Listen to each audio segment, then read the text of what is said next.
हे अजित पवार यांच्याकडे देण्यात येणार असल्याची माहिती सूत्रांनी दिली आहे। या क्षणाची सगळ्यात मोठी आणि महत्त्वाची बातमी, बीडचं पालकमंत्रीपद अजित पवार यांच्याकडे जाणार आहे अशी सूत्रांची माहिती आहे। त्यामुळे पालकमंत्रीपदावरून धनंजय मुंडे यांचा पत्ता कट झालाय। पंकजा मुंडे यांना सुद्धा पालकमंत्रीपदापासून लांब ठेवण्यात आल्याची माहिती सूत्रांनी दिली आहे। संतोष देशमुख हत्या प्रकरण तसंच अंतर्गत रस्सीखेच यामुळे बीडच्या पालकमंत्रीपदी अजित पवारच असतील अशी माहिती सूत्रांनी दिली आहे।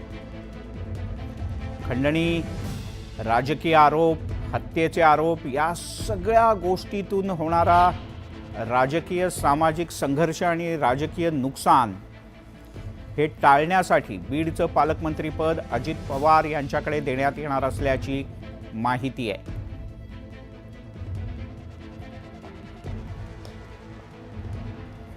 या क्षणाची ही मोठी अपडेट आहे।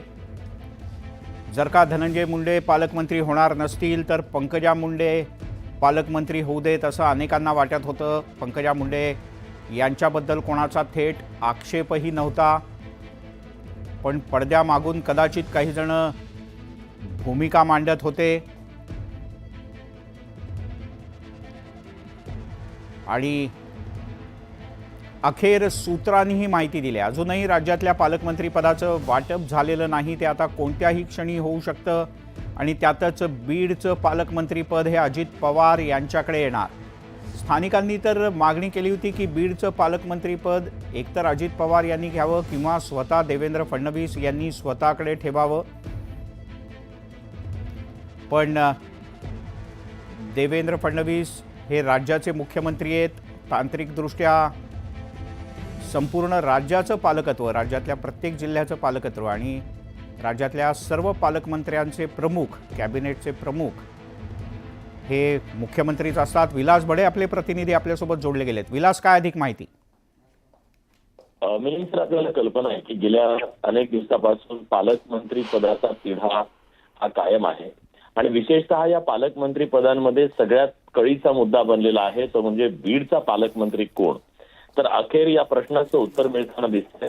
बीडचं पालकमंत्री पद हे अजितदादा पवार यांच्याकडे जाऊ शकतं, म्हणजे ते स्वतः ते घेऊ शकतात अशी आपल्याला सूत्रांकडून माहिती मिळते।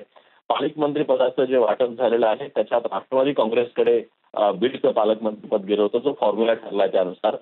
त्यामुळे गेल्या काही दिवसात इथं जे संतोष देशमुख हत्या प्रकरण घडलं त्यानंतरचा जो एक रोष आहे आणि धनंजय मुंडे यांना तिथं जो विरोध केला जातोय, या पार्श्वभूमीवरती धनंजय मुंडे यांच्याकडे ते पालकमंत्री पद न देता अजित पवार यांनी स्वतः ते घ्यावं अशा प्रकारची मागणी होत होती।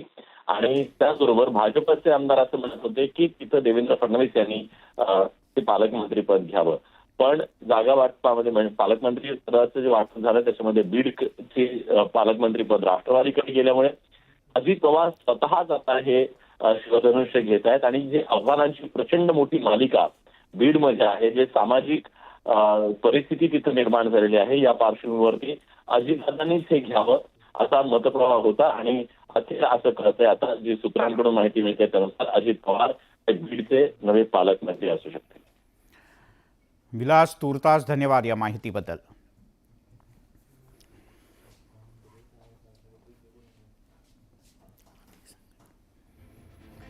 या क्षणाची एक महत्त्वाची अपडेट ती म्हणजे बीडचं पालकमंत्रीपद हे राज्याचे उपमुख्यमंत्री आणि अर्थमंत्री अजित पवार यांच्याचकडे येऊ शकतं। या क्षणाची महत्त्वाची अपडेट। आधी सरकार स्थापनेला, मग मंत्रिमंडळ तयार व्हायला, मग खातेवाटपाला सातत्यानं उशीर होत होता। खातेवाटप झालं पण अनेक जण पदभार स्वीकारत नव्हते। दरम्यानच्या काळात बीड आणि परभणीमध्ये अत्यंत धक्कादायक अशा घटना घडल्या। या दोन्ही मारहाणीच्या आणि खुनाच्या सत्रानं बीडमधलं वातावरण एकदमच बदलून गेलं।